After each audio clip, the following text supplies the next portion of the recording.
So, this is the boss's castle? Yeah, what do you think? A bit too Heretic too for my taste, but it's cool, I guess. Don't care. L plus ratio plus no bitches. Gonna get the boss now.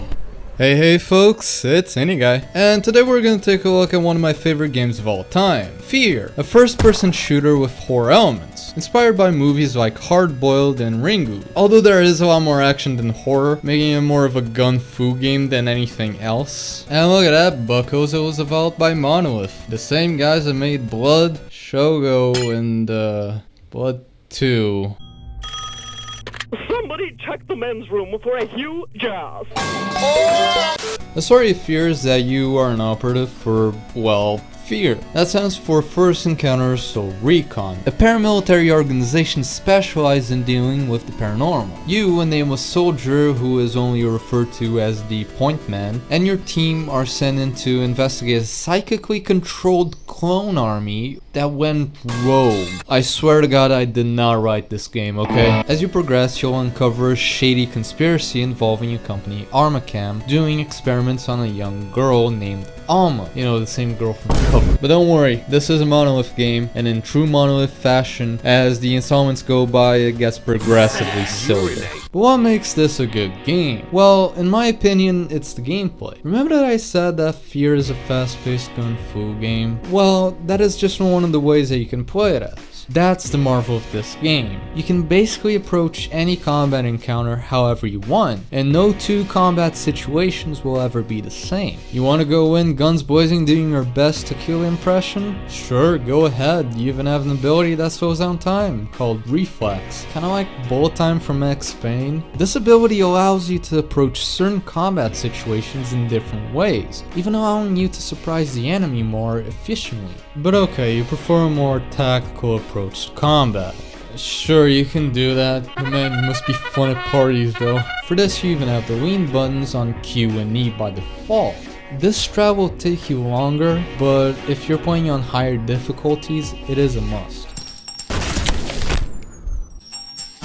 This leads me to another great thing about F.E.A.R, the AI. The AI is legitimately smart, or at least it appears to be. And since the arenas they fight in tend to be more open-ended, they have a lot more room that they can maneuver in, and usually they use it very well. Even being able to flank you if you're not careful. They have something else that makes them seem a bit smarter than they actually might be, which is their chatter. They constantly chatter to one another, confirming hostiles, informing of a grenade throw, etc.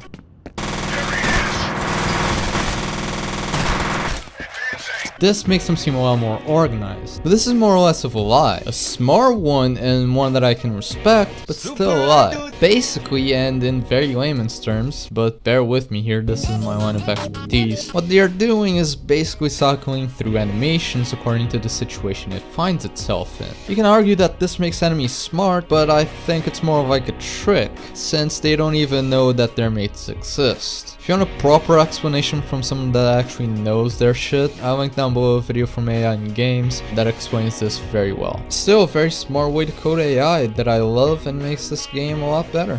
But well, what about the weapon selection? Let me tell you buckos, it's great. A big problem in games is that some weapons are only used once or twice and then you never use them again, opting for a 1 or 2 weapon combo. Basically, it's a huge game design oversight that in single player games usually means boring gameplay. But in F.E.A.R, this doesn't really happen. Every gun is fun to fuck around with, especially the pistol that you can even dual wield like a fucking badass. But if you're looking for a good shotgun, look no further. This thing obliterates enemies with ease.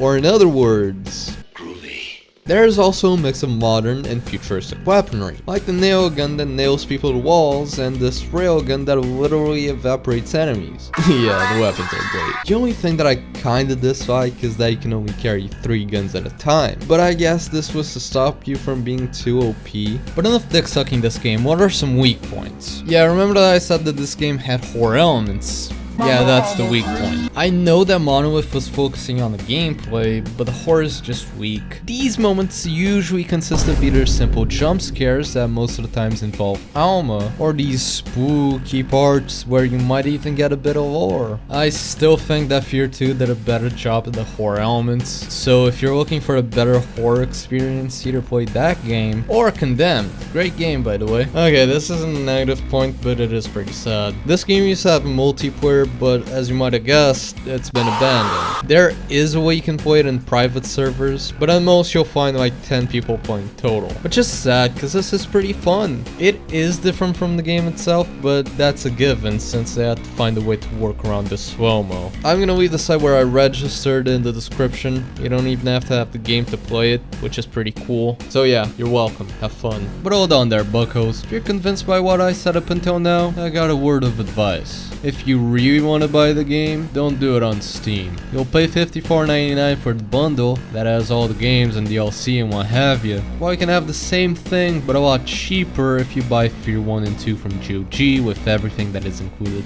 from the Steam bundle, and then you can buy the third game on Steam for only 20 bucks. I get that it's more convenient to have everything there on Steam, but it's always wise to save up money. Says the guy that bought Doom 3-4 times. Holy crap, Brian? It's been months, where have you been? I committed several war crimes in what is now Cambodia in the 1950s.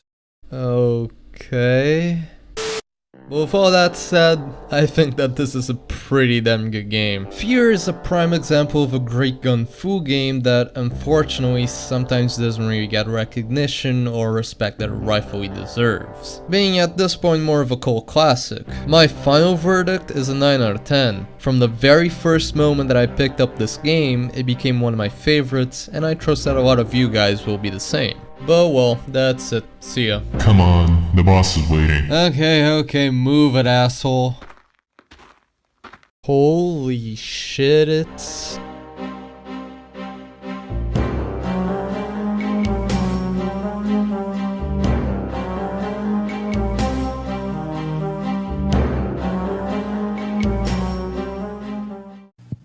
I promise you I'll always be right here. I'm right next to you.